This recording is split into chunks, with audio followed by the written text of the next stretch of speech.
Department of post ने 24 अगस्त 2026 को एक ज़रूरी ऑर्डर जारी किया है। इसमें जीडीएस कंपैशनेट इंगेजमेंट साइकिल और एपीटी 2 में इसकी प्रोसेसिंग की नई टाइमलाइन दी गई है। जीडीएस कंपैशनेट इंगेजमेंट के एग्जिस्टिंग केसेस को एपीटी 2 में सक्सेसफुली माइग्रेट कर दिया गया है। पहले ये केसेस सीसीई पोर्टल के ITX से एपीटी 2 में माइग्रेट किए गए थे और डिस्क्रिपेंसीज को क्लियर करने के लिए भी समय दिया गया था। अब डिपार्टमेंट ने बताया है कि जीडीएस कंपैशनेट इंगेजमेंट मॉड्यूल 1 सितंबर 2026 से डिविजनल सीसीई द्वारा केसेस प्रोसेसिंग के लिए रेडी रहेगा। यानी कंपैशनेट इंगेजमेंट के पेंडिंग केसेस की आगे की प्रोसेसिंग अब नए एपीटी 2 सिस्टम के जरिए होगी। इसके साथ एक और इम्पॉर्टेंट बात है, सभी सर्कल्स को निर्देश दिया गया है कि 31 अगस्त 2026 तक सभी पेंडिंग वेरिफिकेशन और प्रोसेसिंग पूरी कर ली जाए। इसमें वन टाइम रिलैक्सेशन स्कीम के तहत रिसीव्ड केसेस भी शामिल हैं। अब आते हैं नई हाफ ईयरली स्केड्यूल पर। सबसे पहले 1 से 10 सितंबर के बीच सीसीई मीटिंग आयोजित की जाएगी। इसमें पेंडिंग केसेस पर कंसिडरेशन और कॉम्पिटेंट अथॉरिटी की अप्रूवल की प्रक्रिया होगी।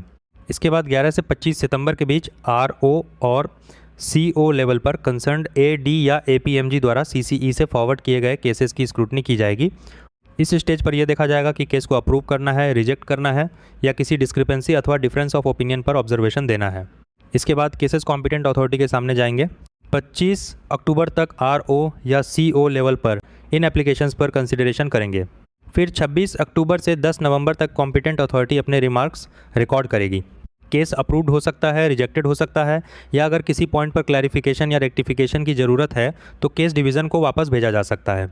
सबसे इंपॉर्टेंट बात यह है कि सर्कुलर के अनुसार कोई भी केस अगले सीसीई साइकिल में कैरी फॉरवर्ड नहीं किया जाएगा। अब बात करते हैं वैकेंसी की। 1 से 10 नवंबर के बीच डिवीज़न द्वारा वैकेंसी अपडेशन की जाएगी। इसमें 1 जुलाई 2026 से ऑनवर्ड्स होने वाली या हो चुकी वैकेंसीज़ को एप्लीकेबल केस के अनुसार कंसिडर किया जाएगा। इसके बाद 11 से 15 नवंबर के बीच सर्कल लेवल पर वैकेंसी अप्रूवल होगा और 16 से 18 नवंबर के बीच CEPT प्रोसेसिंग करेगा।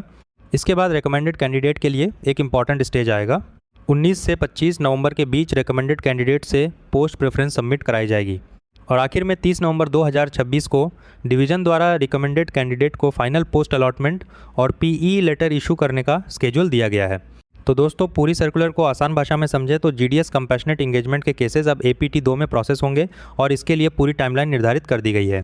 यह circular government of India, ministry of communications, department of post, GDS section की ओर से जारी की गई है।